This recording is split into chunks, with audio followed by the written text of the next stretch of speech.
Hello, Piers. Long time no see. What do you mean, long time no see? Last time I hopped on your thing with my friend. Oh, that's right. You appeared in the background, didn't you? Mate. When we were doing an interview. Mate. Okay. Well, I'm not your mate. What I am is an interviewer I'm curious about what has been motivating you to terrorise the people around where you live. Why do it? I wouldn't really call it terrorising. I would just call it more having fun.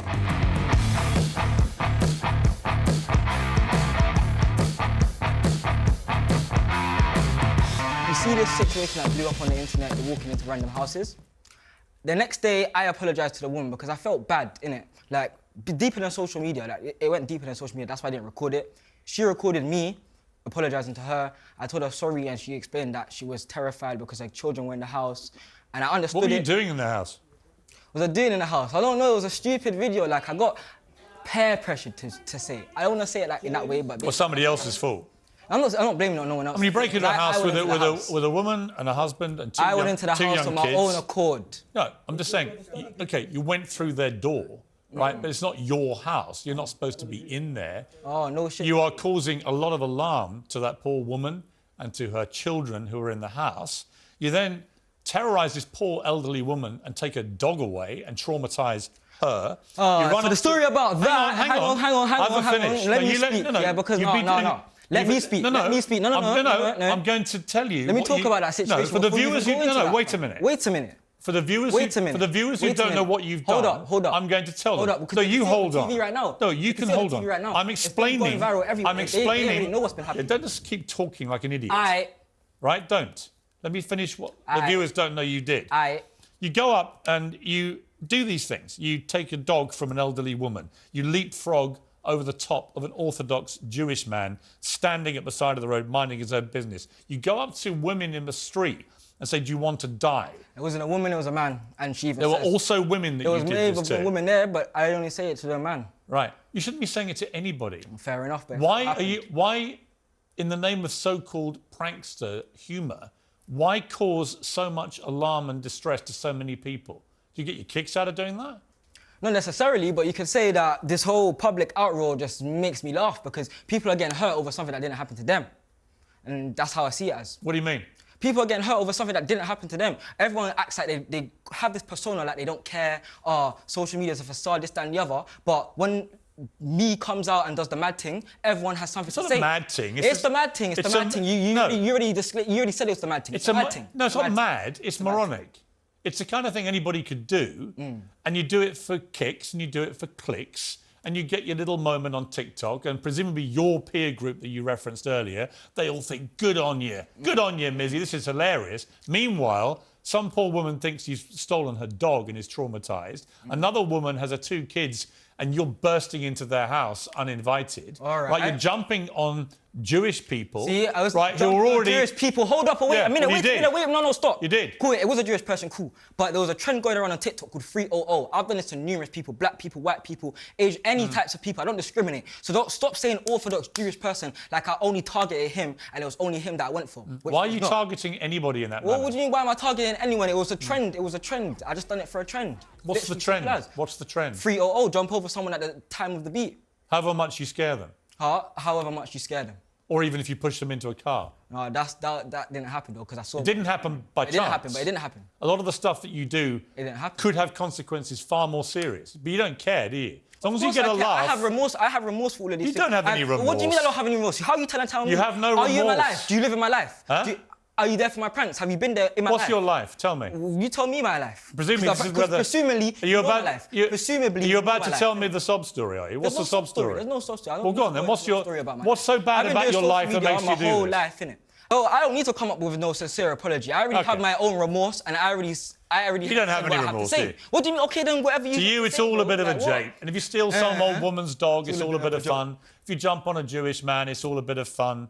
If you run into people's houses with young kids and terrorise them, it's all a bit of fun. But what I'm saying to you nothing really matters. What I'm saying to you is there's been plans to change up everything. And you're just no help in it. You just talk your own thing. You have your own set morals and yeah. So that's you. No, it's not about morality. I just Okay, think, cool. I just Whatever think, you say, I I was still talking. You Yeah, interrupt me again, Piers. Okay, let me... Piers Morgan, why'd you keep interrupting Let me tell me, you, bro? we're going to put both of ourselves out of this misery and we'll just end it there because Yeah, I you think are, we should end it, as I said at the because, start, like, you're just a complete moron. And so are you. So until you You just stop being a talk over moron, people, bro. you will be You just treated talk like a over moron. people, bro. You are Mizzy, The man didn't really the know. moron. For the Boxing record, match he in wasn't paid August. for this, Boxing match obviously. in August. I We feel like outside. paying viewers, actually, if I just Keep put up sharing with the it. street. So Professor Kathleen Stock is due to speak at Oxford University's 200-year-old debating society next month, but she's faced a furious backlash from students who say her supposedly transphobic views mean she shouldn't be given a platform.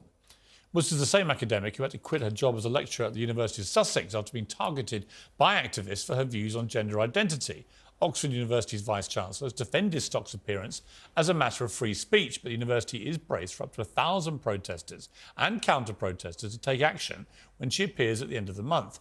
The student union is understood to have cut ties with the debating society. So there's a huge rift now at the heart of Oxford University, and it all begs the question, how exactly are you supposed to have a debating society if you don't actually allow proper debate with people whose opinions you don't like? Well, joining me now is podcast host and comedian Constantine Kissin, Professor of Sociology at Oxford University, Dr. Michael Briggs, and Oxford student and trans rights activist Riz Posnett. Well, welcome to all of you. Riz, you're over there in Oxford. Let me start with you. You've been on the show before. I don't get this. The whole point of going to university is you're supposed to have open minds, hear views you may not like, challenge them, put your own views forward, evolve, learn. What's all this censorship about? Yeah, I mean, effectively, this is students exercising their own free speech, right? Like, she has been platformed by this institution. Students have consistently said, we don't think she should speak here. We don't want her here because her views are part of a broader hate campaign and moral panic that's really damaging the lives of trans people.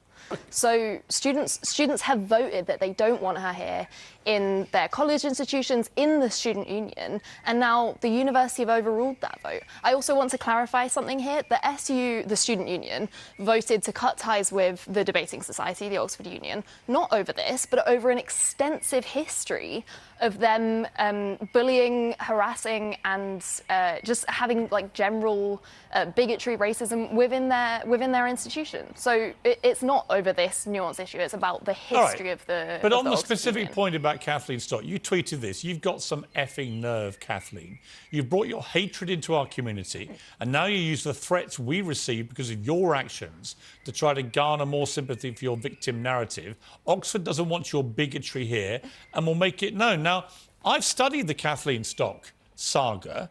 I actually come from Sussex, so had a vested interest in my county and this university. What is it about her that is so hateful? What has she said or done that is actually so wicked? Yeah, Kathleen has consistently, so what she does is she's academic front, basically, for this broader movement, which she has endorsed. She's endorsed Posey Parker, who has said horrific things that I don't think would be appropriate. No, but hang on, I asked you, what does Kathleen Stock, what has Kathleen Stock herself said or done to warrant this treatment? Yeah. I don't know. Yeah, I understand. I don't know if you've read her book, Piers. She consistently misgenders people. She talks about whether like trans ideology should exist, whether trans people should be part of the LGBTQ community. Now, what she talks about is part of a massive campaign against trans people, and she wasn't kicked out of Warwick University. She left because she was bummed that people didn't like what she had to say because it hurts real trans people. Look, Riz, can I just?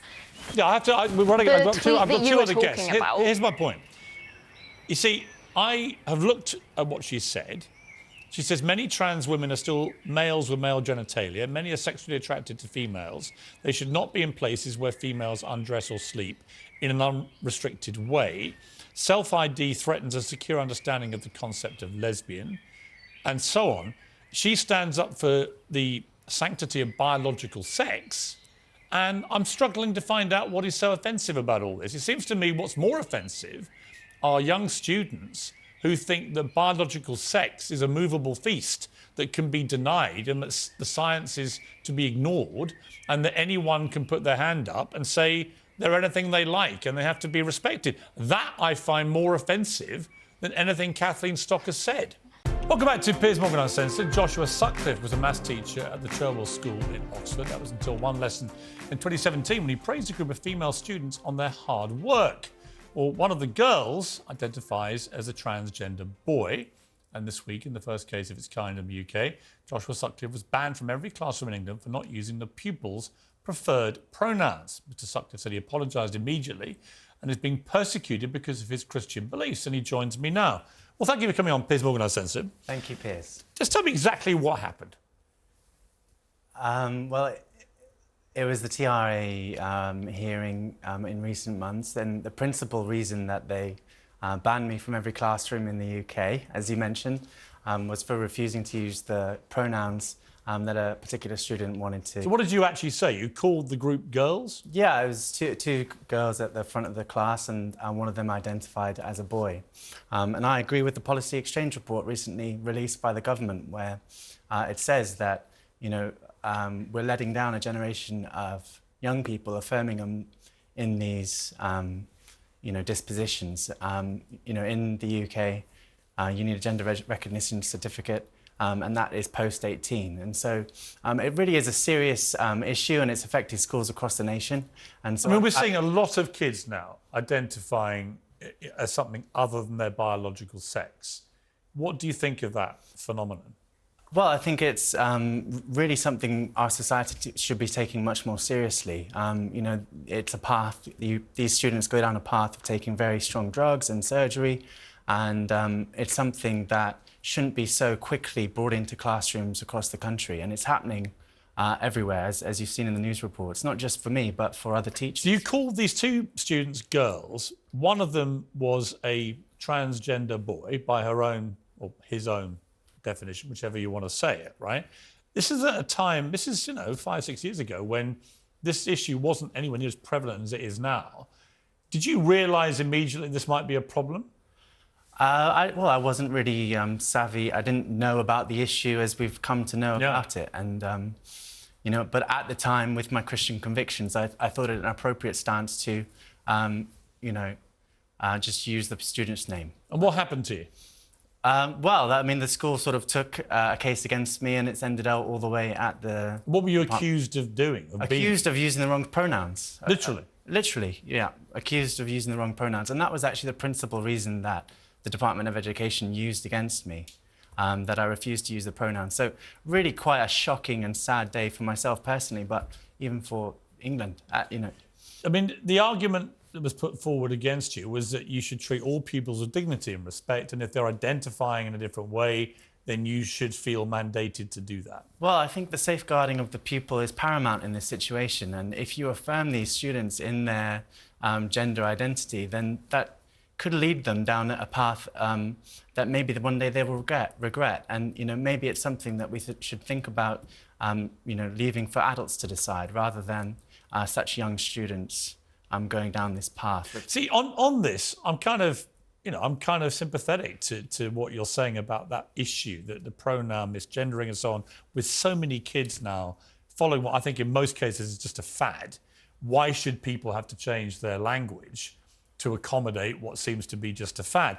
The complication, I think, in your case is that you have very strong Christian beliefs, or I would say beliefs that pertain to your religion. Would you accept that? I accept that, Piers, yeah. So you have 4 abominations on your website, for example. Yes. Abortion, homosexuality, porn, and Islam. Yes. You call them abominations. Yes. Is it right? Well, I mean, when I read that, I was like, hang on. Is it right that any teacher should be teaching kids if they call those 4 things abominations? Well, you understand, Piers, those things happened outside of the classroom. You know, that's my own personal... I understand that. Yeah. I understand that. But in one case, it was cited that you had, for example, on the issue of gay marriage, you'd said to kids in the class that it should be between a man and woman.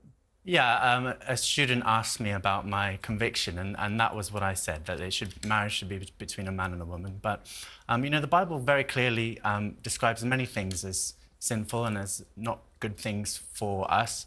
And Well, the Bible also tells you to stone people for various offences, and we don't do that anymore. I mean, the point is... Well, we all deserve... I mean, look, I'm a Catholic, but I wouldn't use language like these are all abominations, particularly when a lot of people in this country are now gay, obviously. You think that that's abominable. Yes. And that's fine. It's your prerogative to have that opinion. But there will be people who think, well, hang on, these are pretty hardcore views of someone who wants to teach young children. I understand that people might disagree with me, Piers, but that's a pretty orthodox Christian view to think that these things are sinful and not good. I don't know any Christians who say Islam is an abomination.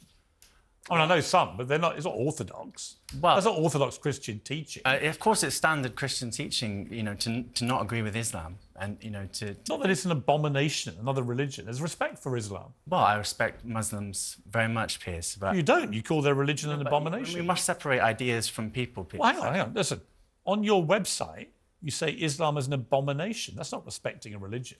Well, it's the opposite of respecting a religion. No, I disagree very much with Islam, Piers. That's fine. It's entirely your prerogative.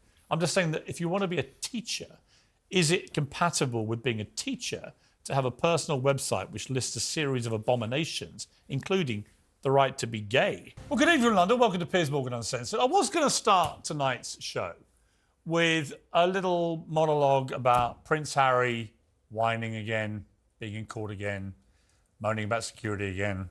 The usual stuff. It's not uninteresting. He lost a big case today in his ongoing battle with the British government over his right to have proper royal protection whenever he's in the United Kingdom.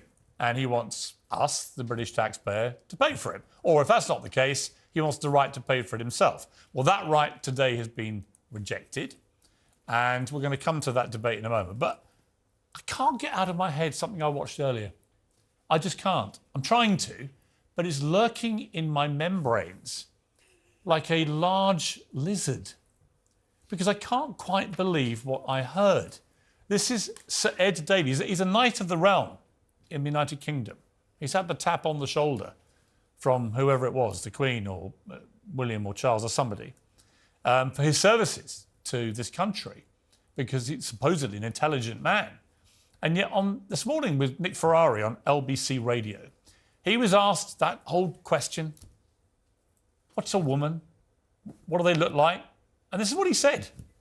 Think about it and debate it with a bit more maturity and a bit more compassion. Well, that's what Sir Keir Starmer once said to me, and he never did answer the question, can a woman have a penis? Well, I've just answered that question. They can. Listen, I've made it really clear that if people, the vast majority of people will have the same gender as their biological sex, but a small number won't. So a woman can have a penis? Well, quite clearly. What? Sorry? What do you mean? Quite clearly. Sir Ed, what are you talking about?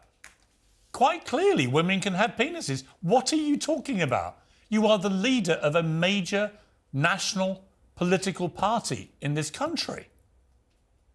You've already seen the First Minister of Scotland lose her job for being unable to defend women's rights, for thinking it's fine for a male rapist to be put in a women's prison. She had to go. We've seen Sir Keir Starmer wriggling around. I mean, let's watch a bit of Keir Starmer trying to explain what a woman is. For 99.9% of women, everything is a matter of biology. For 99.9% of women, it's all biological and it's very straightforward. And let me be clear, for the vast majority of women, this is all about biology, and of course they don't have a penis. We all know that. I don't think we can conduct this debate with, you know... Sorry, have I offended you in some way? No, it's just... I just... A woman can have a penis? I don't think that discussing this issue in this way helps. That's Sir Keir Starmer, another knight of the realm, knighted because he's a smart lawyer, intelligent man, also failing to explain simply what a woman is, which of course is just an adult human female. It's not a trick question. this ever used to be a controversial thing, and yet he can't answer. And now Sir Ed Davey has taken it to a new level altogether. Let's just replay what Ed Davey said again, just to really try and comprehend exactly what he's saying. I think we need to manage this and think about it and debate it with a bit more maturity and a bit more compassion. Well, that's what Sir Keir Starmer once said to me, and he never did answer the question, can a woman have a penis? Well, I've just answered that question. They can. Listen, I've made it really clear that if people, the vast majority of people will have the same gender as their biological sex, but a small number won't. So a woman can have a penis? Well, quite clearly. It's unbelievable, isn't it? Isn't it? Or have I gone mad? It's unbelievable that in 2023, this is now something that political leaders are saying, that women can have penises. They can't. Just a biological fact. It's not transphobic. It's not about trans rights. I absolutely believe that trans people should have rights to fairness and equality, like everybody else in life, regardless of anything else. But you cannot deny biological scientific fact. And when 2 of the 3 major political parties in this country are run by men who are denying biological fact with these public statements, what does that say to women in this country? Who's defending their rights? Who is explaining what a woman is? Who's standing up for women? Who is just telling the country what a woman is? It's unbelievable. Anyway, rant over, but I have had that clip in my head all day and I can't get it out of my head. Thank God Rishi Sunak, the Prime Minister, when I asked him that question at number 10 Downing Street, just simply replied, it's an adult human female. That's all that needs to be said. Like a man is an adult human male.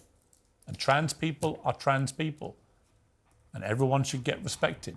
But you can't deny biological fact. Right. Let's get that off my chest.